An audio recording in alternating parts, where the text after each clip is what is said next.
आधुनिक भारत के इतिहास में भारत में जब यूरोपियों का आगमन हुआ था, उन स्थितियों में डुप्ले नाम क्यों फेमस हुआ, क्यों इतनी उसको प्रसिद्धि मिली।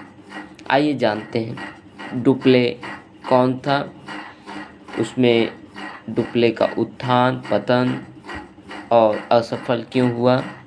आइए जानते हैं। डुप्ले का पूरा नाम जोसेफ फ्रांसिस डुप्ले 1697 ईस्वी में जन्मा। इंडीज कंपनी के धनवान महानिदेशक का पुत्र था। डुप्ले को 1720 में अपने पिता के प्रभाव के आधार पर पांडिचेरी में एक ऊंचा पद प्राप्त हुआ।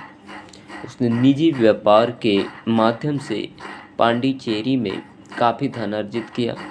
बाद में उसे फ्रांसीसी कंपनी में नौकरी करने की अनुमति मिली। दिसंबर 1726 में उसे फ्रांसीसी कंपनी के संविधान में व्यापक बदलाव करने के कारण निलंबित कर दिया गया, जिससे कुछ शंकाएं भी उत्पन्न हुई। 1730 में डुप्ले अपना मुकदमा जीत गया और उसे क्षतिपूर्ति के रूप में चंद्रनगर का गवर्नर नियुक्त किया गया। 1741 में उसे भारत में फ्रांसीसी कॉलोनियों का महानिदेशक नियुक्त किया गया। बाद में उसे मुगल बादशाह द्वारा नवाब की उपाधि प्रदान की गई। इतिहासकारों के अनुसार डुप्ले में व्यापक दृष्टि के साथ राजनैतिक अंतर्दृष्टि के अतिरिक्त एक प्रशासक, एक राजनयिक और एक नेता के गुण मौजूद थे। प्रशासक की भूमिका में डुप्ले 1741 में डुप्ले पांडिचेरी का गवर्नर जनरल बन गया। उसने देखा कि पांडिचेरी कई समस्याओं, मराठा आक्रमण, अकाल, बंजर भूमि और कर्नाटक में अव्यवस्थित दशाओं का सामना कर रहा है। इसके अलावा कंपनी के निदेशकों ने उत्तरी अमेरिका में फ्रांसीसी उपनिवेशों को प्रमुखता देने के कारण फ्रांसीसी ईस्ट इंडिया कंपनी के खर्चों में व्यापक कटौती की है। अतः डुप्ले ने अपनी परिषद के विरोध के बावजूद अधिकारियों के वेतन में कटौती के साथ साथ सार्वजनिक व्यय में कमी की। हालांकि उसने बस्तियों की किलेबंदी के मामले पर निदेशकों के आदेशों को न मानने का निर्णय किया।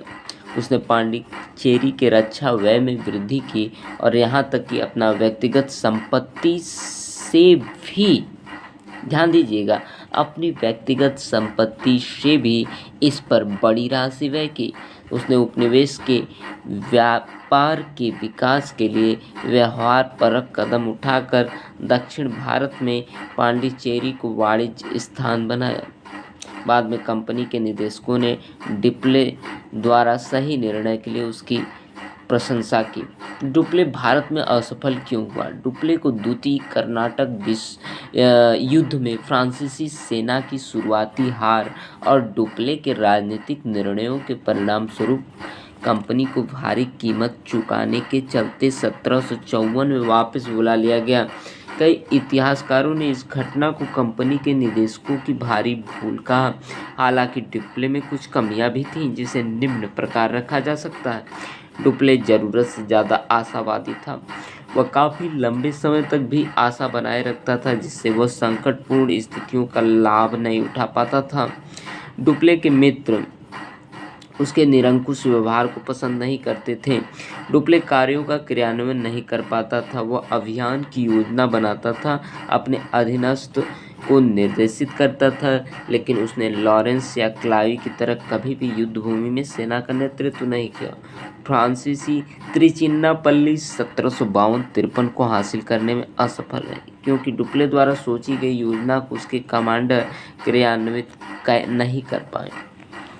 कूटनीतिक विशेषज्ञ के रूप में डुप्ले प्रथम 2 कर्नाटक युद्धों का विश्लेषण नेता के रूप में डुप्ले की कूटनीति सिद्ध करता है, जिसने भारत पर यूरोपीय जीत का मार्ग प्रशस्त किया। डुप्ले ने कर्नाटक के नवाब का इस्तेमाल अंग्रेजों को उसके शासित क्षेत्र के युद्ध के लिए प्रयोग करने से मना किया।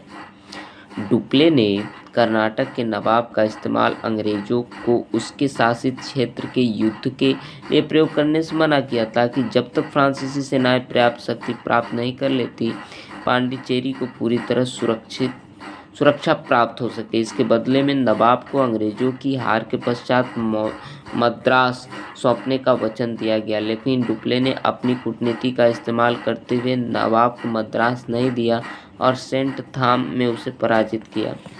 डुप्ले ने इतिहास से उदाहरण देकर कि विशिष्ट परिस्थितियों में किए गए वादे कभी भी निभाए नहीं गए, एडमिरल ला बोर्दोनोइस को अंग्रेजों से किए गए वादे को तोड़ने के लिए राजी किया। डुप्ले प्रथम यूरोपीय था जिसने भारतीय शासकों की आंतरिक राजनीति में हस्तक्षेप किया। उसने हैदराबाद के लिए मुजफ्फर जंग और कर्नाटक के लिए चंदा साहिब का समर्थन किया और वे सफल रहे। उन्होंने डुप्ले को कई सारी छूटें प्रदान की। डुप्ले ने वास्तव में भारत में सहायक संधि की प्रथा को स्थापित किया था। उसने हैदराबाद में सूबेदार के खर्च पर फ्रांसीसी सेना को रही। इस अंक में इतना ही। धन्यवाद।